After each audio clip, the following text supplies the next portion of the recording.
Jim White, president. Just go in order on my screen here. Megan, you're there. I'll just wait. Here. Okay. Renee. Here. Danette. Danette, are you muted? Present. Can Okay. you hear me? Yep, now we can. Yep. Great. And I know Michelle is absent, and it looks like Bill is absent. And Bob, I know, is still trying to get in. Okay. Okay, so the first thing we need to do is approve the, well, I should just explain to people. So this is a meeting, it's a special meeting. It was called because we needed to just confirm some procedures that the board has with Foster Swift. Those are the items that are on the agenda. And then, of course, anytime we schedule a meeting, we also need to offer public comment. So we'll be having public comment. So the first thing we need to do is approve the agenda. Can we wait for a quorum? We have a quorum. We just don't have our final board member in.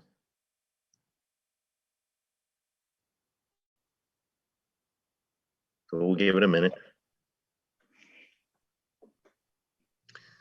Yeah, with seven filled seats on this board, a quorum is now 4. So. Oh, thank you for that reminder. Right. Yeah, no, thank you for, because not everybody knows that. So yes.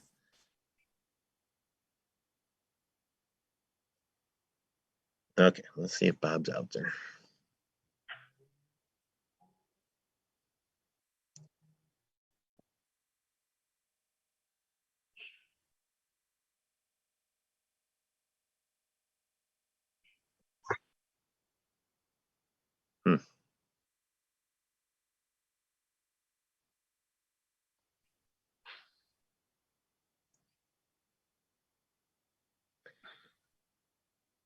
Sorry, everybody at home. I know this isn't great television, but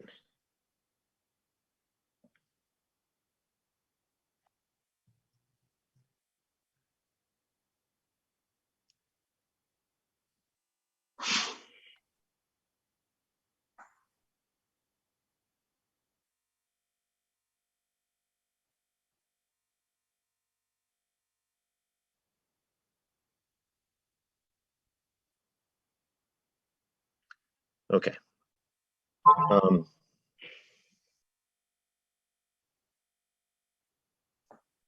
not kidding any.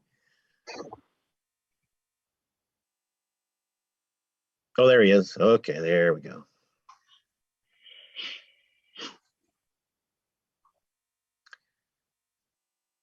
All right.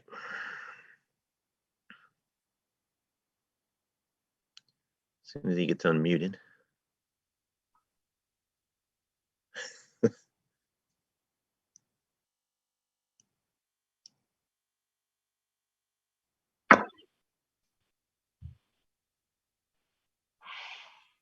Sorry. No, that's okay. All right, we got you. Okay, so there are 5 of us here tonight. So Bill and Michelle are absent. Okay, and so we were just waiting. So I just explained to people, and I'll just say it once again for everybody here, that tonight it's a special meeting, obviously not regularly scheduled. We needed the business items on the agenda have to do with ironing out procedures, some specific procedures with Foster, between the board and Foster Swift. And then of course, when we have a public meeting, we have public comment. So at this point, with 5 members of the board present, we would need a motion to approve the agenda. Motion to approve the agenda. Second. Okay, any discussion? Okay, all in favor. Megan? Yes. Renee? Yes. Danette? Yes. Bob? Yes. And Jim, yes. Okay, so the first item, if you recall in last Thursday's, is that right? Is that right? Is that where we are? Yeah, last Thursday's board meeting, we sent, there were two complaints that were sent to Foster Swift, but not to the board counselor, not to Mike Bloom. And after the investigation of those complaints has been completed, in order for the board to get any kind of legal advice on that investigation, we would need to approve Mike Bloom to be able to see that report. So that's, and Mike, jump in if I'm not explaining that well enough, but what we'd be looking for is a motion to actually send the report, again, if we wanted legal opinion on this, that we would need to approve that the report be sent to Mike.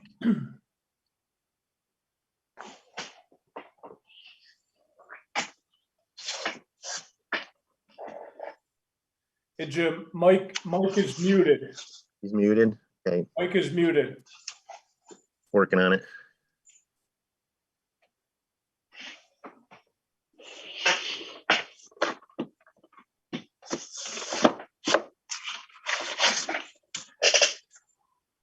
Crystal, did you manage to get to him? Okay, I think I got Oh, there you go. unmuted Yeah, now. Mike. He's yeah, unmuted okay. now. Yeah, thank you. Okay. Okay, yeah, Jim, as you stated, the board had authorized 2 complaints to be forwarded to Foster Swift, but not to me. I know that was done, but at the board's request, I have not been involved in that, so I don't know the status of that. But the question that I think is open that has not yet been addressed by the board is, once that investigation is complete, or if it's complete, I simply don't know where it stands. But once that investigation is completed, what does Foster Swift do with it? And I think the question becomes, what is our role? Foster Swift is counsel for the library, which, as I said last meeting, speaks by majority of the board. So the question becomes, how does the board want Foster Swift to submit the investigation report once it is completed for consideration by the board? Do you have recommendations on that, Mike? Well, I think, my role as attorney for the library is to provide the best legal advice I can, obviously. And I think that to the extent that this complaint, I mean, the investigation is factual. Whatever happened, happened. And I'm not involved in that process. But the legal implications of what the investigation finds, I think, is a legal issue that I think is something that the library's legal counsel should review.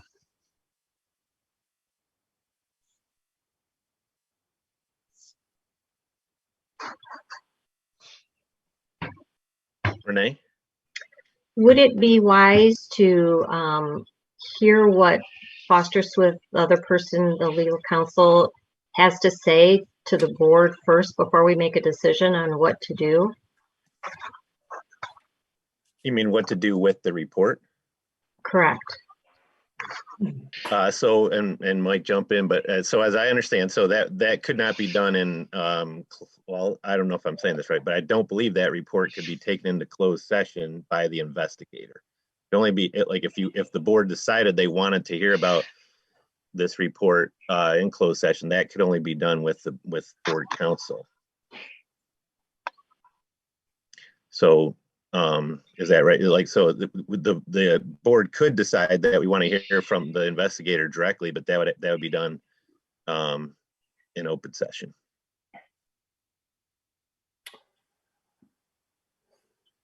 Is that right, Mike? Well, I am not involved in the investigation end of this at the board's request. So I certainly am not going to attempt to speak for the attorney that has been asked to be involved in the investigation. If the board wants that person's input into what he would like to happen, or be involved in the discussion as to what happens to the report and how he gets it to the board, you certainly can do that. You could authorize somebody from the board to contact him directly for that discussion, or you could ask him to join a board meeting. But I think that Jim's right. I think at this point that would be an open session discussion. So that's really the board's choice or decision to make.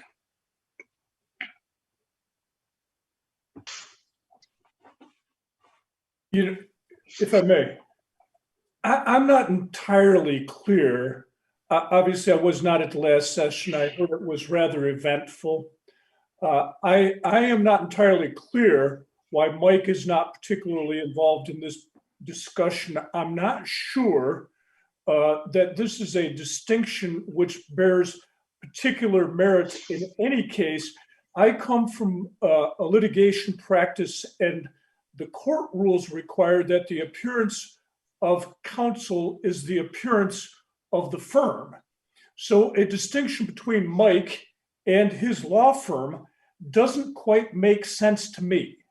But then again, as I said, I did not participate in that discussion last week or the week before, and so I don't know how this comes up in a historical context.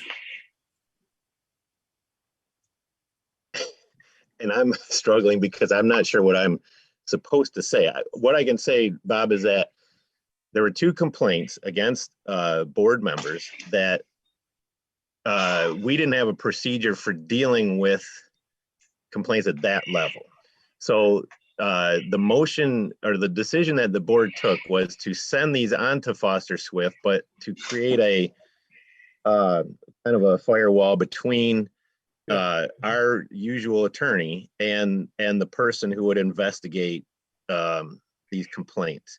And that's why there's 2 items on the agenda tonight, and they're connected because there's this specific question of what happens to this investigation report once it's done. Does our attorney get to see it? Because right now we have not, since we specifically said that these complaints would go to a separate attorney in Foster Swift, we have not given our attorney permission to see this report. And then so there's that question of what happens to this report, and then there's a larger question of if there are complaints in the future against the board member, kind of in order to avoid this situation, should we be reconsidering separating Mike Bloom from the rest of anyone who's investigating this?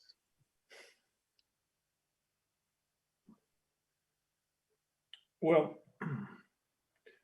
I guess I'm still struggling with the issue. I think perhaps I understand a little better on what you say, Jim, but it seems to me that there's a Chinese wall has been imposed in order to distinguish between Mike Bloom and his law firm. I personally don't recognize that distinction. I don't think that's valid. I'm sorry. So and that's fine. So in other words, what I think you're saying, I don't want to put words in your mouth, but what I think you're saying is that in your mind, Mike already should have authority to see this. And the reason why, and the reason why I thought we needed this meeting was I thought because of the board action that was taken a week ago, I thought the board should decide what should happen to this report. And that's why I asked for the special meeting. I move that we give Mike Bloom authorization to review and to report to the board in closed session. Second. Okay. Any other discussion? Like Danette, did you want to say anything about this? I was just going to add, Bob, part of the discussion were input and feedback from some board members feeling that there was a conflict of interest with Mike directly handling the investigation of the complaints. And this was kind of a middle ground without having to expend additional resources or time in searching for another investigator of these complaints. I anticipated that perhaps that was part of the answer. I stand on my motion. Any other discussion? Well, the whole point of having another attorney at Foster Swift was so that there is no conflict of interest and that there is a separation there with an impartial person kind of overseeing this. So Renee, you're talking about the investigation itself, and then the question Right. is, what do you want to happen once the investigation is completed? Okay, so are we represented by Foster Swift? In other words, is that, and Mike and I have had this conversation, is that report actually part of attorney-client privilege? It's an investigative report. It's not a legal opinion.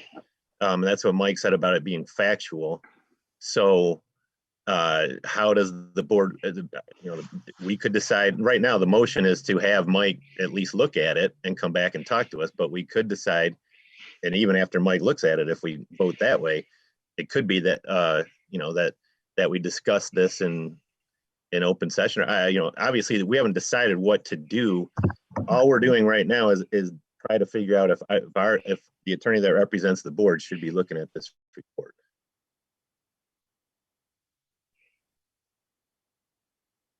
Mike, do you perceive this to be a conflict of interest situation?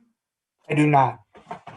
I do From not an either. ethical conflict, I don't see it. Foster Swift is the law firm representing the library.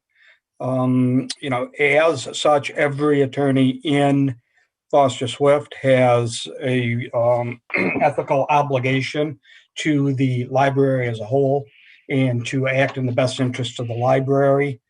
So I do not think it's an actual conflict. I think that what was discussed at the last meeting, and I certainly don't want to speak for the board, it's a board decision, was that, for the fact investigation to put some separation in for the integrity of the investigation. That would be no different than if, I was authorized to bring in an investigator from, outside, a consultant or whatever, that would do a report. And, when I've done that report comes to me, I present it to the board. I personally don't see this as being a different situation.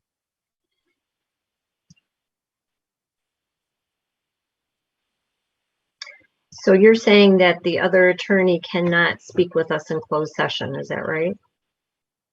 The other attorney would not be providing legal advice. He would be the investigator for the facts, giving rise rising from the complaint. He investigated the complaint as an investigator. He would not present to the board the legal implications of that. That would be a factual report. I think that's what the board authorized him to do. And that's why, Renee, that's basically why I thought we had to have this meeting, is to just give everybody a chance to consider how they want this report handled. If we want it brought straight to us by the investigator, that's one way to go. Or we can have our attorney look at it for the legal ramifications.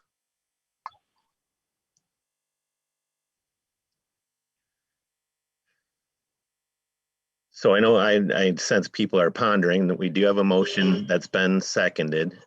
We could vote on that, but I'm not trying to force anything and if people are not ready.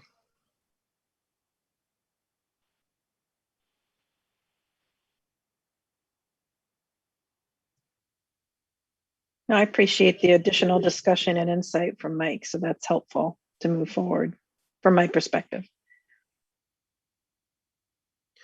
So again, what this motion does is simply allows Mike Bloom as the board's attorney to look at the report when it is finished, and I don't have a timeline for that.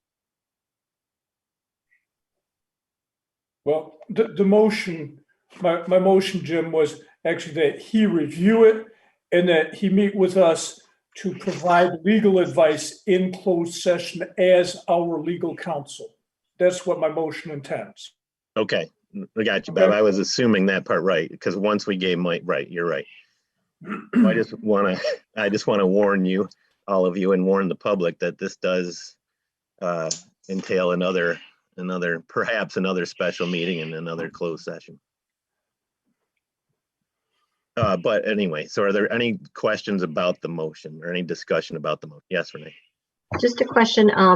So Mike won't be looking at it until the investigation is complete, though. Is that correct? He won't That's be correct. consulting with the other attorney at all. That's my understanding. I'm pretty sure, but again, Mike, correct me if I'm wrong. No, that's my understanding of what the board did at the last meeting. Right.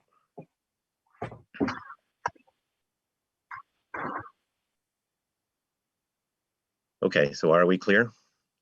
We ready to vote? Okay, okay, so Bob, do you want to state the motion again? Okay. I move that at the conclusion of the investigation, the report be provided to Mike Bloom, that he have the opportunity to review it, that he bring it to closed session and discuss it with us, the legal ramifications in closed session as our legal counsel.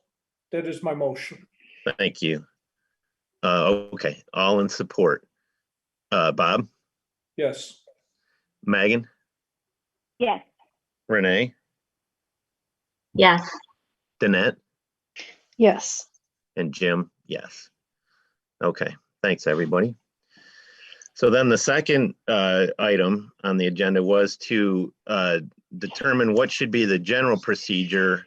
You know, in other words, the action we took at the last meeting was for 2 specific complaints. If we have anything else that seems to be a complaint against a board member in the future, what should happen? Should we, and again, one thing I'm trying to do is trying to avoid this situation if we can, where we have to come back and give approval to Mike to look at another investigation. Like, in other words, what should the general procedure be if we receive any other complaints against board members? And Jim, if I could just, to put this in perspective as to where the library is at the moment and why this is an issue, is there is a handbook in place, 2017, I believe it was put into place. And it does have a policy concerning a number of things, discrimination, harassment, those types of areas are covered. And then there's a complaint procedure. The complaint procedure is written and contemplated to have an employee present the complaint to the supervisor, then to the director. And, if it involves the director, then to the personnel committee for discussion. It, I think, contemplates going from employees to supervisors to the director, and then as the last step to the personnel committee. It doesn't address in any way complaints directly about board members. And in fact, the process doesn't involve the board at all. And so the question becomes, what is the process if a complaint, whether it's from a staff member or a supervisor or a management or anybody, employment related, we're talking employment at this point, if it's about a board member and the policy that's currently in place doesn't specifically address that. So I guess there's 2 questions. One is, does the current policy properly address how the board wants complaints processed? And if so, should it include complaints against board members as well? And if not, what does the board want to do to change the existing complaint process?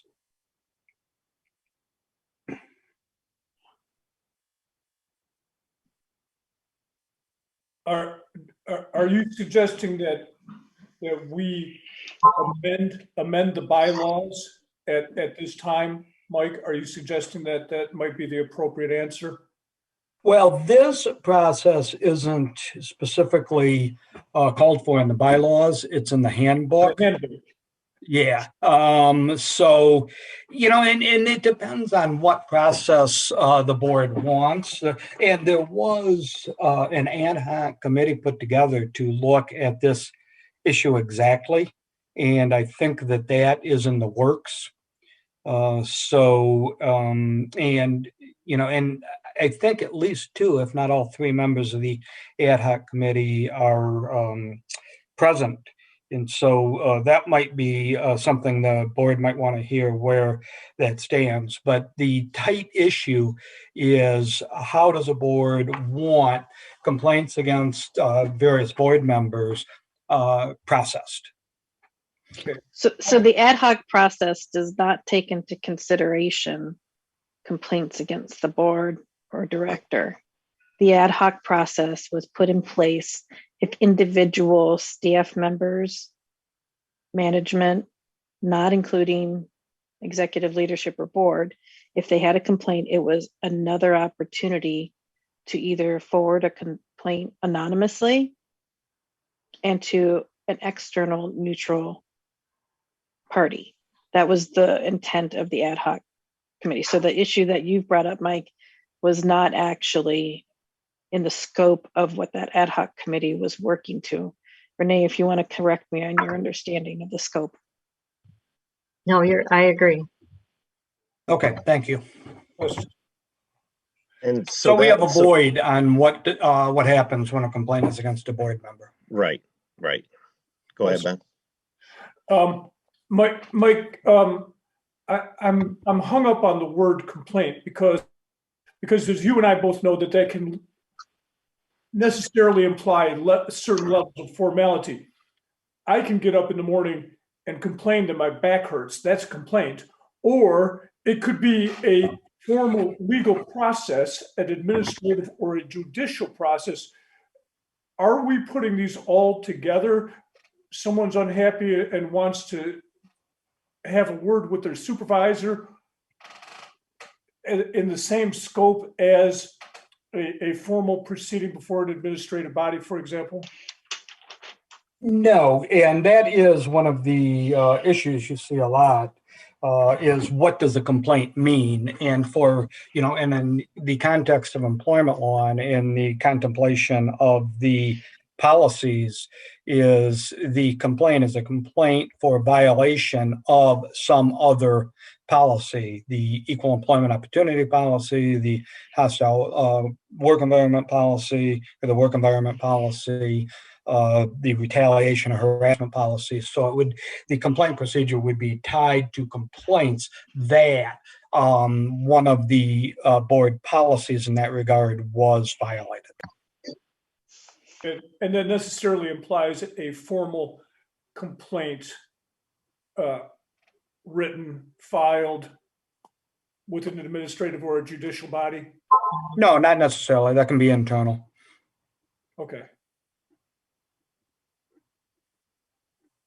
The nuances for the handbook, it details various sorts of complaints. So there's more of the grievance procedure, but then there's a separate complaint covered under, for example, the anti-harassment policy.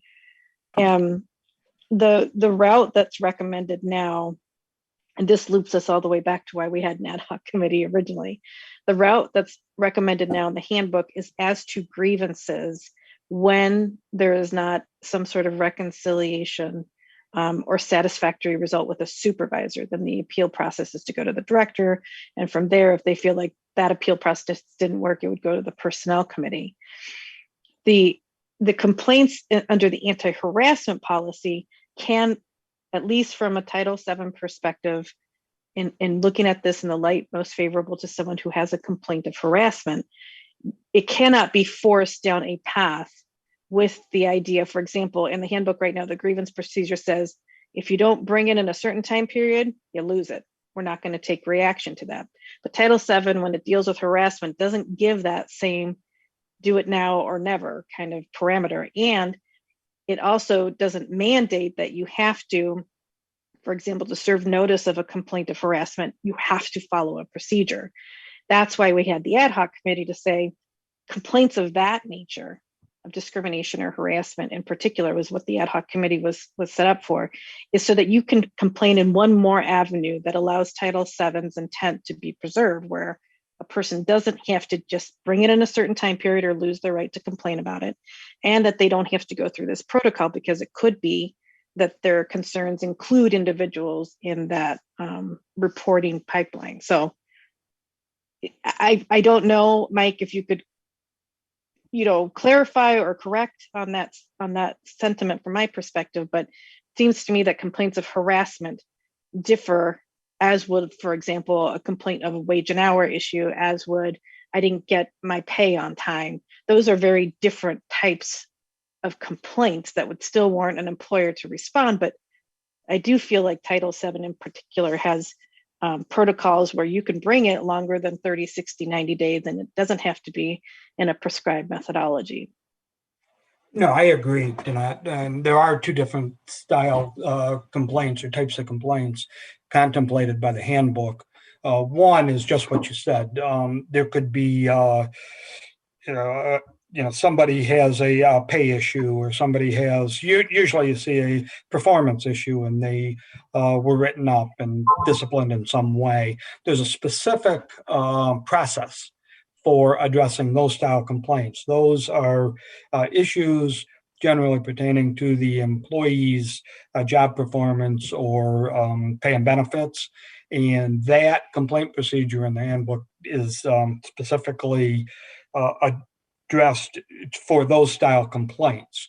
The second style complaint, and there's a separate complaint procedure, is for those complaints that are claiming a violation of policy, but those policies, and like you said, harassment, work environment, retaliation or whatnot. And those are tied more to Title VII's one. There's others, but they're in the concept of what is known as a protected class. So they're tied to those style complaints. And that, I think, does have a different procedure that should be followed. Now, this might be something that the board wants to look at deeper, and we could work on that if you want my legal analysis. I'm not going to give you a legal analysis, or certainly not a recommendation here, but I certainly could do that. But I think the question on the agenda is a little tighter than that. It's that if there is a complaint along, of this ladder style complaint that we're talking about against a board member, where does that go? And I don't think the handbook handles it, specifically addresses that. Could we? Well, I was just going to say the reason why I wanted to put this on an agenda before the board is because in case a complaint does come in, I didn't want to be caught flat-footed. I wanted to, I certainly want to do further study if necessary, but in the event that a complaint does come in, I want to have some idea of how to be proactive in some way, so that we don't have to, so that complaint doesn't have to sit and while we schedule another emergency special meeting to figure out what to do with it. Go ahead. I'm wondering if we can. My understanding is that within the scope of what we pay in our portfolio to ADP, that they were taking a look at the handbook, and we're going to come back with revisions, updates, and recommendations based on the current content. If that's not accurate, then that could be something that we spark up and pursue, and then have that come back so we can fast track and write into the handbook what the procedure would be up to and including if complaints were against leadership and the board. There could be addendums to the current language that would at least define what the protocol would be. I think our process right now to have taken it, to Foster Swift was a stopgap because we had gaps in the employee handbook procedure. We had talked about having an outside firm to go to as well, to get an unbiased kind of opinion.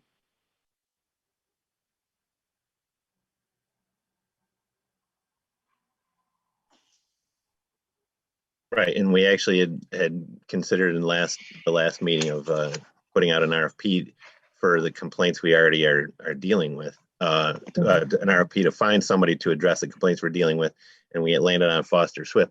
So now I'm just asking it, yeah, bigger picture. If we have any future complaints, how would you like them to be handled? And maybe there is no, maybe Danette's is the answer. I don't know, unless somebody has a. Right now, obviously, there's no motion, but this is the issue that I'm presenting to you. Well, I can make a motion that we put out an RFP to look for a firm that could handle these potential situations in the future.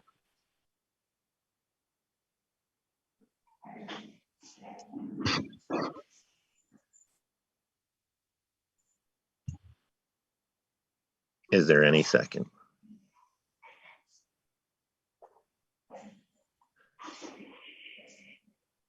So, not hearing a second, other ideas could be to continue to, if there is a complaint, to send it to Foster Swift, or another idea could be to have to go with, as Danette said, ask ADP for assistance with revising the handbook.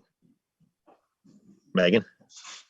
I guess I would suggest not putting a motion out there yet, but just using this, what we use for these two complaints, as a stopgap until we go about the business of policies and going over the handbook, the policies in the handbook. A lot of library boards go over a policy every month, and we could start with that policy. So they go over it, they read the policy, they discuss if it's a good policy, what can be changed, do there need to be any changes, and then they vote on it the following month, either with or without changes. So a lot of healthy boards handle their employee handbooks and their policies in that way. And so I would suggest that we start doing that as well. And that would be the first policy that we take on. So, and doing what we did for these last two complaints, for any that come before that policy is in place.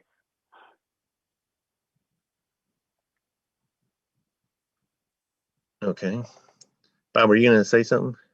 You know, I thought that Danette's idea was a good one, that our payroll providers typically do have expertise in preparation of handbooks. I think that what we're lacking here is a firm policy. The difficulty of deciding what to do at this moment is that we are not advised of the policy options that are out there. So in that regard, our first step is to gain information as to what the options are.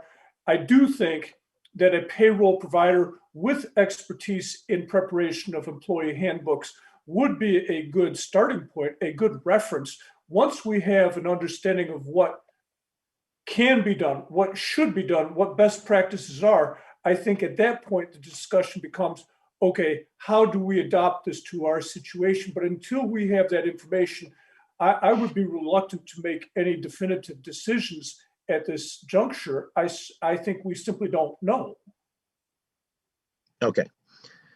Okay, and Megan had suggested if we were to receive a complaint of any kind in the short-term future, that we would handle it in the way that we have with the other two that went on to Foster Swift.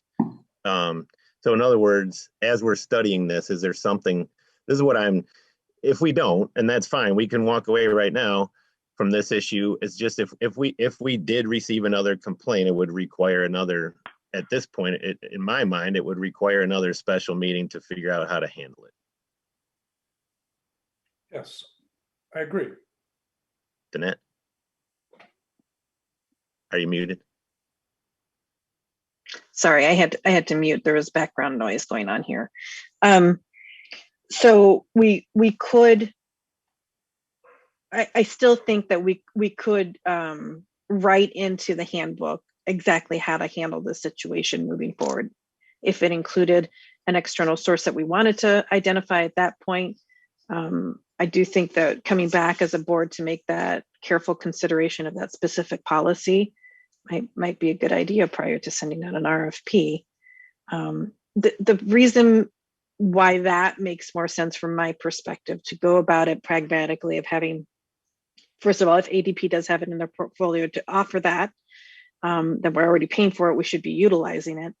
And by doing that, then we memorialize a process that goes beyond any current state or situation. And by doing, we won't have to then say, well, what if this happens down the road? So I would like to make a motion to have, if it's within the covered portfolio and paid for, ADP review and provide recommendations to update and provide any revisions to the employee handbook.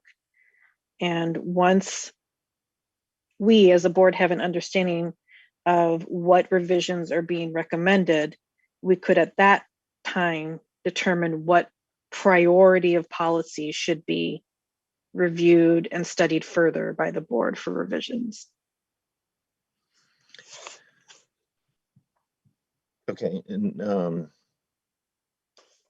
not here in a second, but I'm gonna, well, let's see, I would wait. I'll second it. Oh, yeah. Okay. Now I'm not sure that I was gonna say, I'm not actually sure this requires board action because I think we already are in the process of having sent our handbook to ADP. But obviously the intent is to follow through with that and get recommendations back in front of the board to look at. Do we need to amend the motion to say that the current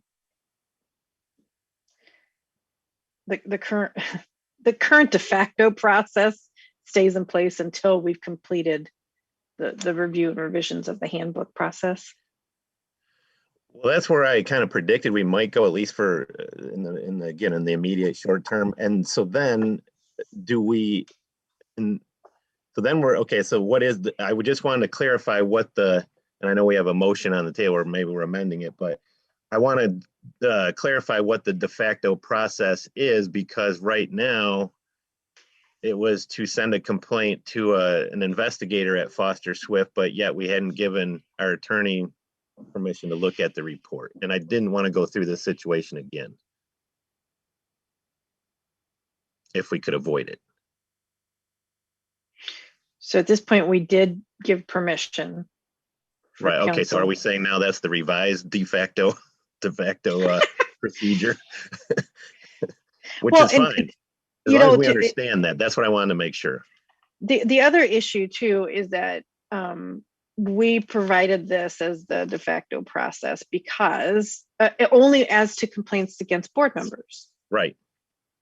If there are complaints that are against the director now or in the future, we had not taken into discussion or consideration how those would be handled, if they would be handled differently than a grievance procedure complaint, for example. I'm sorry, Bob is calling me right now. I just realized we just lost him. Hello? Hey. Okay. Can you call into the meeting? Use that phone number to.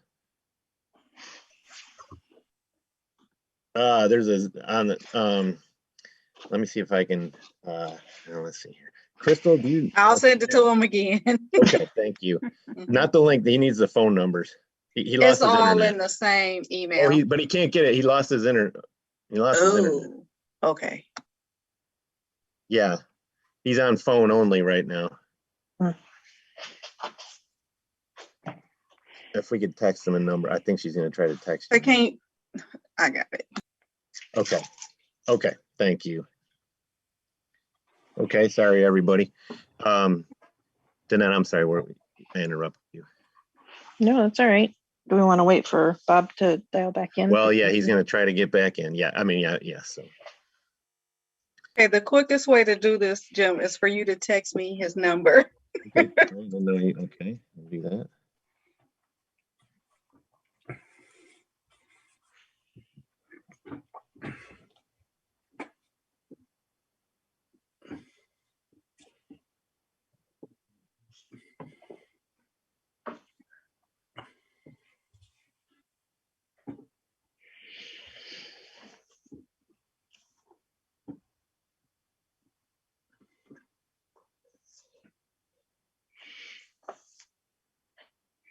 Okay, hopefully you have that now.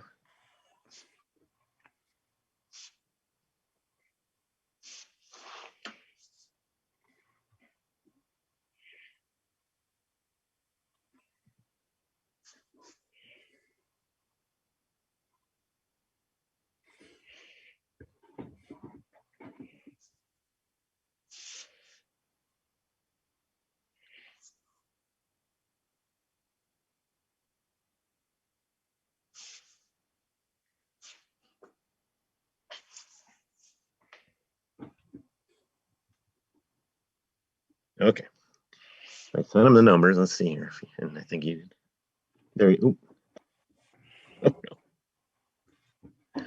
Hello. I just texted them to you.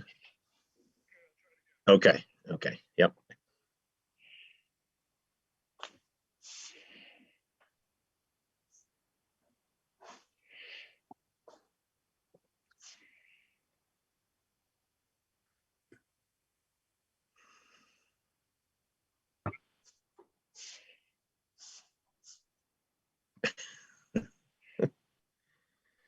Oh, my goodness.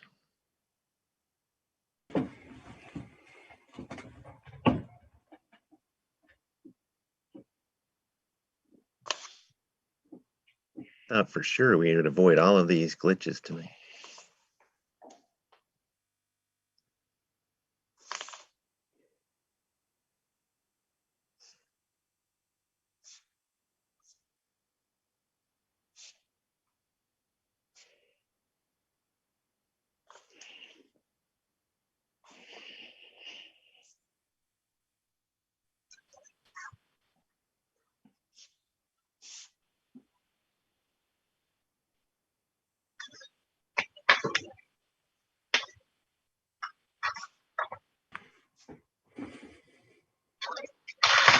Okay.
For those of you that are wondering what we're doing, who have just joined, Bob Hahn, we lost his internet. Call back in here.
Oh, what happened?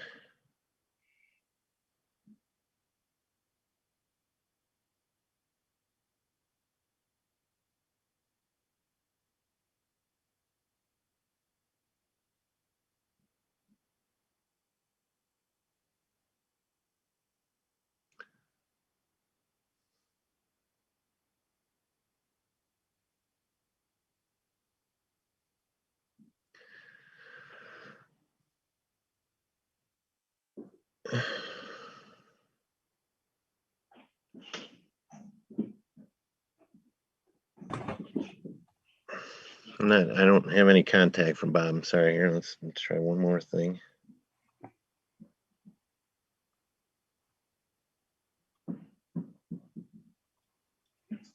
Well, his first motion passed before he dropped. Right.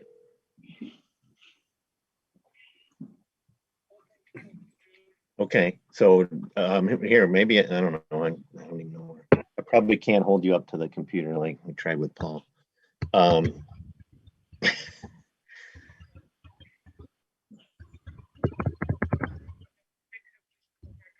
Okay, we'll give you another. Okay.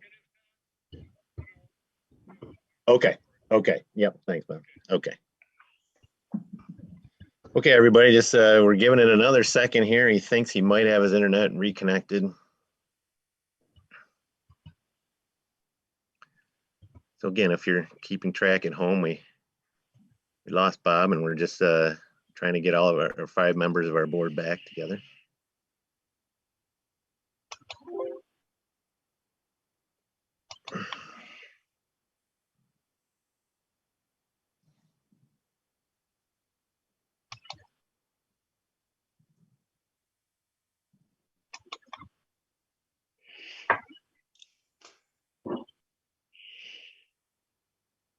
Oh, uh-oh, good bad news.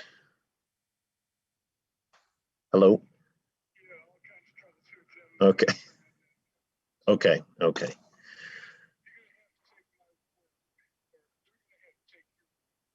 Right, okay.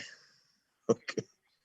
Well, we haven't voted on any other new motion, but your first the first vote is complete and the motion passed, so now we're just in discussion of the second one, so. Okay, all right, thanks, Bob. Bye-bye.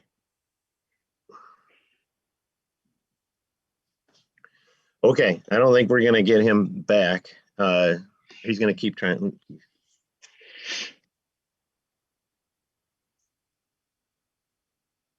Okay, so I don't, where were we? We were okay. Our revised, or our perhaps our de facto procedure right now, if we got a complaint tomorrow, it would be to send to Foster Swift, but allow Mike Bloom to look at it. Is that correct?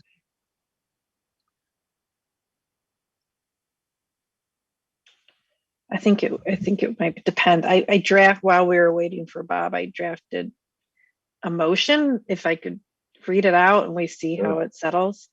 Yeah, I mean, you made the motion that's on the table right now, so.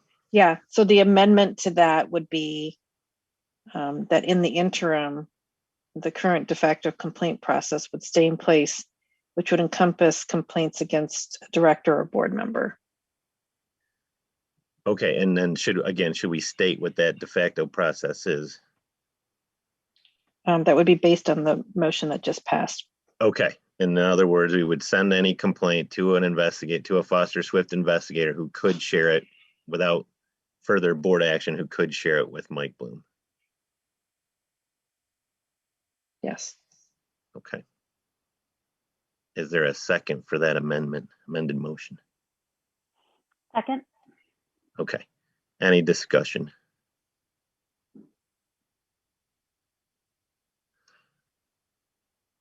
So once again, just to clarify what I think we've said is in a bigger picture, we'd be studying some options for how to handle complaints against leadership, against a director or against a board member.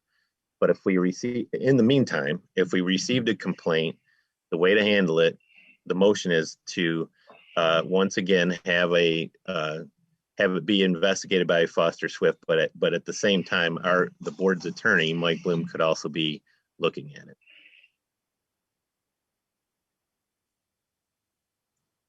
Yes. Any discussion? Okay. Would it All help in to read favor? it all over? Would it help to read it all over again? Sure, if you'd like to. Okay, so the original motion before it was amended was to have ADP review and provide recommendations for updates and revisions of the FCL handbook. Once that's completed, at that time, the board could convene to review the revisions and determine if policies such as the anti-harassment policy and or the grievance procedure policy require revisions by the board.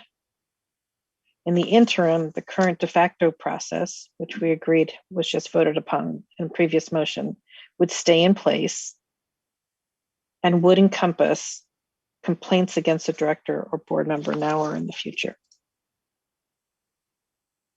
Okay. Okay. No discussion? Okay. All in favor of that motion? Megan? Yes. Renee? Renee, I can't hear you.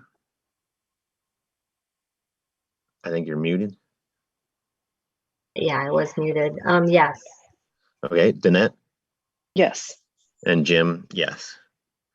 Okay. Me too, Jim. Oh, Bob's here. All right. Oh, Bob's here. And Bob, okay, yes. All right. Great. I didn't Okay, want to be so- forgotten. Didn't know you got back in. Okay, thank you very much, everybody. Okay, that concludes the business items on the agenda. Is there any new business? Okay, then we move to public comment. I'll just preface public comment by saying I know a lot of people might be here because we've scheduled a special board meeting, and you're wondering, how we're going to follow up the events that occurred at the last board meeting. And I can't say anything. We have no because of moving parts. We have no timetable right now, so there's nothing that can be said. So again, tonight's special board meeting was for the purpose of clarifying how we handle the situations we've just been discussing. And so having said that, we'll move into public comment. And once again, we won't be able to respond to comments tonight, but you can signify that you wish to make a comment by raising your hand, and you will have 3 minutes to speak. Kelly. Good evening. I'm going to stay muted because otherwise you're going to see my cat also, and she's not showing her best side. I just wanted to say that your public does have an appetite for this kind of policy setting, and I don't want to say minutia because good policy is a cornerstone of effective governance and institutions. And we just want to thank you for doing this so transparently and for your collaboration and civil discussion. So thank you. That's all I wanted to say. Thank you.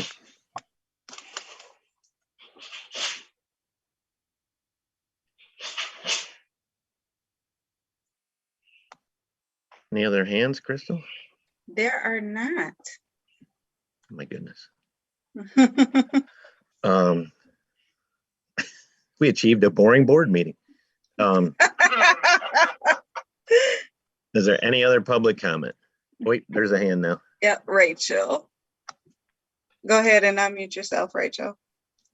Hi, I just wanted to say thank you for posting the substitute librarian jobs. I am just wondering why we have to reapply since there was such a long list of subs. I think it's a waste of our time and administration's time when you could just call back the people who are already working there and doing the job. Thank you.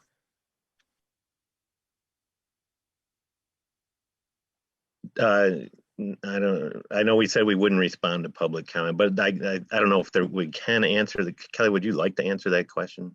Or I can answer that question. Rachel, we reapplied to get a pool. Whoever was, if you were interested, all you had to do is put a letter of interest. I'm not sure that was relayed to you, but that's what the supervisors were told. So it wasn't the whole process for those who are still in the system. Just needed a letter of interest. thank you. Any other hands? Okay, yeah, there's one. Go ahead, unmute yourself, Jeff. Hello, can be heard? Yes. Excellent. Hey, so on May 8th, the children's librarian from the Liberty Street is going to come in front of our beautiful new mural that was helped sponsored by the DDA and the Beautification and the Realtor Association, and it features kids reading books on it. And we're going to be reading a book. I'm not.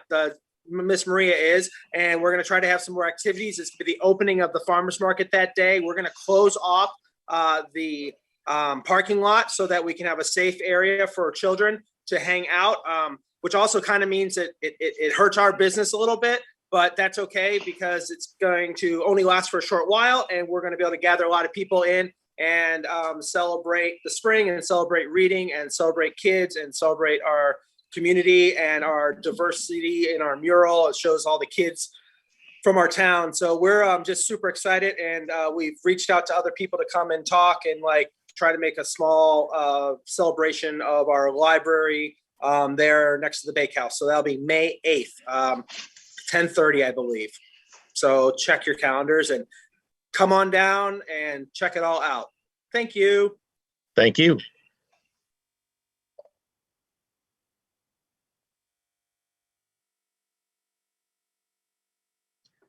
Any other public comment?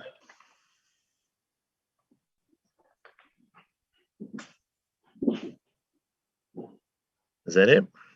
Yeah. Okay, then we'll close public comment.